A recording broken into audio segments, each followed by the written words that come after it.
conciliate the heathen and to swell the number of the nominal adherents of Christianity, the same festival was adopted by the Roman Church, giving it only the name of Christ. This tendency on the part of Christians to meet paganism halfway was very early developed. During the time of the Roman Emperor Constantine, Christianity had already been hijacked already. So Constantine had a diabolic plan to gain converts and to have all people come together under Christianity. But a lot of the pagans of Rome didn't want to come under the guidelines of Christianity at that time. So Constantine devised a plan and said, you know what? Don't worry about it. You like that Saturnalia? You don't have to give that up. We're going to incorporate that together with Christianity, and we're going to call it Christmas. So therefore, we can have the best of both worlds. We can have you still worshiping the god of Saturn, but all we'll do is we're going to put the face of Christ over it. And when the pagans heard that, they're like, well, we're on board then. If we can still continue to do Saturnalia, then we have no problem joining forces with the Christians. Because Saturnalia was the way that Christmas is celebrated today. That's how large of a scale Saturnalia was. It was the most prominent festival of the Romans back then. And we find Tertullian, even in his day, about the year 230, bitterly lamenting the inconsistency of the disciples of Christ in this respect, and contrasting it with the strict fidelity of the pagans to their own superstitions.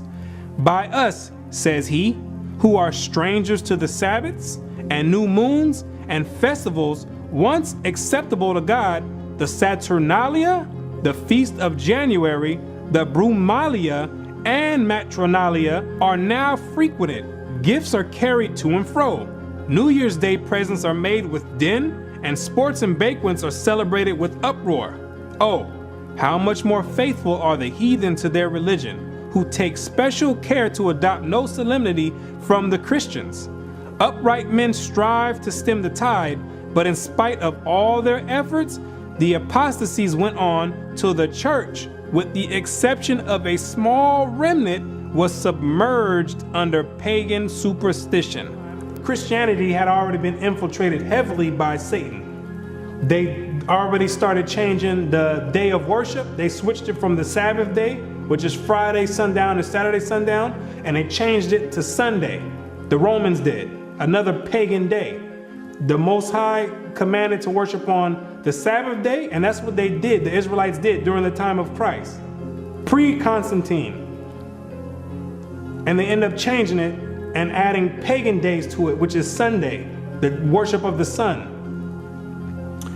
They had already started switching up the doctrines, and there was a few good men that were actually left that upheld the actual true doctrine of Christ in its true essence. And after a while, so much paganistic rituals and customs flooded in Christianity that the men who actually upheld the original doctrine, they ended up getting flooded out, because the pagans already overflowed the Christian church.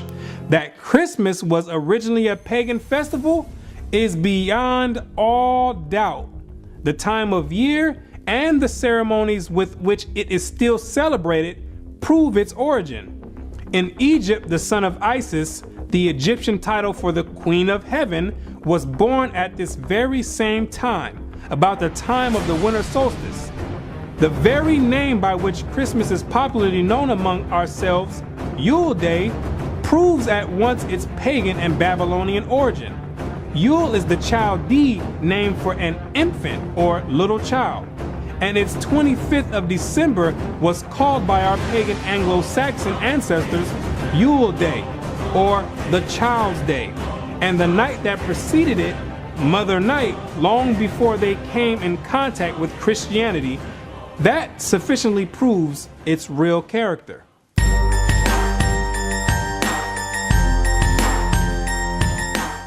The candles in some parts of England lighted on Christmas Eve and used so long as the festive season lasts were equally lighted by the pagans on the eve of the festival of the Babylonian god, to do honor to him. For it was one of the distinguishing particularities of his worship to have lighted wax candles on his altar. The lighting of the candles, when you and your family all getting together, smiling, lighting candles, yes, that means something. It's an ancient Babylonian custom, commemorating and worshiping the birth of Nimrod, Satan himself.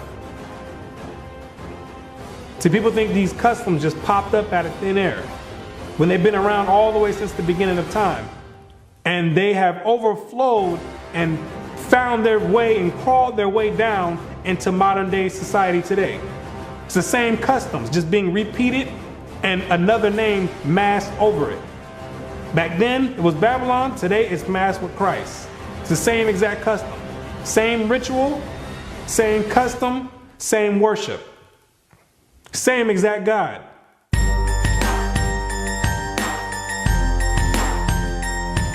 The Christmas tree. Another paganistic custom and ritual that stems all the way back to ancient Babylon. It's the same exact God that worked his way all the way through and made his way all the way up to Christianity. It's the same exact deity. Most Christians don't even know that the Christmas tree is in the Bible. God condemns dealing with the Christmas tree. It's an abomination. He tells you not to deal with it. Any Christian that has read the Bible, the reason you don't know it's in the Bible because you've never read the Bible. Most Christians never read the Bible. Because if they did, they would know they're not supposed to be dealing with a Christmas tree or any other type of tree, putting ornaments and putting presents underneath it. You would know that it was an ancient custom and a heathenistic custom and a paganistic custom and a satanic worship and Luciferian doctrine. Jeremiah 10 and verse 1. Hear ye the word which the Lord speaketh unto you, O house of Israel. Thus saith the Lord, learn not the way of the heathen, and be not dismayed at the signs of heaven, for the heathen are dismayed at them. For the customs of the people are vain. For one cutteth a tree out of the forest, the work of the hands of the workmen with the axe.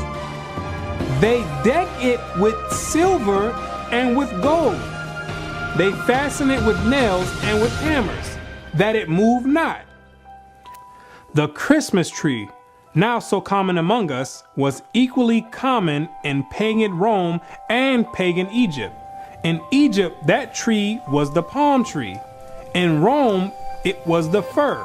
The palm tree denoting the pagan Messiah as Baal Tamar, the fir referring to him as Baal Berith.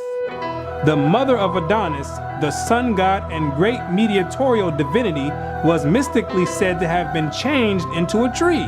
So early Rome denoted the palm tree as Baal Tamar and the fir tree as Baal Berith, which when you understand anything about religious origin, you'll know that these are all the same gods. They stem from the same gods back in ancient Babylon, the worship of Nimrod, reincarnated after he died when he was deified by his mother Semiramis. He became known as Baal and then became known as Baal-zebub or Beelzebub. And when you read the Bible, that's the highest ranking demon in the demonic forces. Luke 11 verse 15. But some of them said, he casteth out devils through Beelzebub, the chief of the devils. He's the head chief demon of all the legions underneath him. So when you have this tree in your house, the Christmas tree, you dealing on a high level of satanic worship.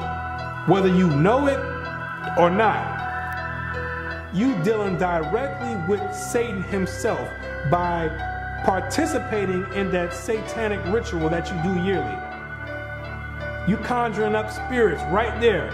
You conjuring directly. That tree is the direct porthole to Satan himself, the Beelzebub.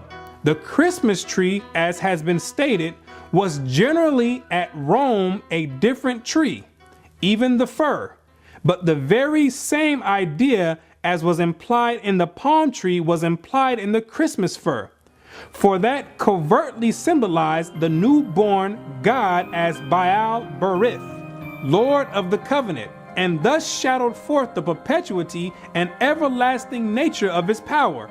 Not that after having fallen before his enemies, he had risen triumphant over them all. Therefore, the 25th of December, the day that was observed at Rome as the day when the victorious God reappeared on earth and hailed at the Natalis Invictus Solis, the birthday of the unconquered sun. Now the Yule log is the dead stock of Nimrod, deified as the sun god, but cut down by his enemies. The Christmas tree is Nimrod redivivus, the slain god come to life again.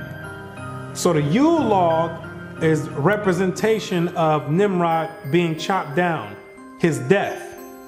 Then you put the Yule logs into the fire. Most people don't do that part of the ritual because most of you don't have a fireplace to put it in. If you got money in your own place and an actual fireplace, those are the ones that might partake into that ritual. Then after that Yule log gets burnt, then on Christmas Day represents the reincarnation of Nimrod, which is the tree, the Christmas tree with the presents underneath it, because the legend has it that after Nimrod was reincarnated, he'd come in the nighttime and leave presents underneath the tree. So it's a whole ritual that's being done, and you don't have any idea why you're doing it. You're completing a whole satanic ritual, and you have no idea why you're doing it. You're getting socially programmed to partake in this demonic custom, and you have no idea why you're doing it. So the hypnosis starts right after you finish at the end of November. And you get bombarded with all type of Christmas carols and Christmas movies and lights, different colors. And it's very obvious that Christmas has nothing to do with the birth of Christ. Because every store you go to Walmart, Walgreens, all you're gonna hear is Rudolph the Red-Nosed Reindeer. What does that have to do with the birth of Christ? You're gonna hear Santa Claus is coming to town. What does that have to do with the birth of Christ? And then on top of that, they mix in a small portion of religious belief just to mask it over and to cause confusion and make some people believe like, okay, you know what? Maybe it does have something to do with Christ. When at all that is a delusion and a disguise to what they have you doing already. They building you up to finish, to complete this ritual at the end of the month. So they start all the way from November with the hypnosis, and you like a walking zombie. They implant it in your mind and working on sending vibrations and signals into your brain waves,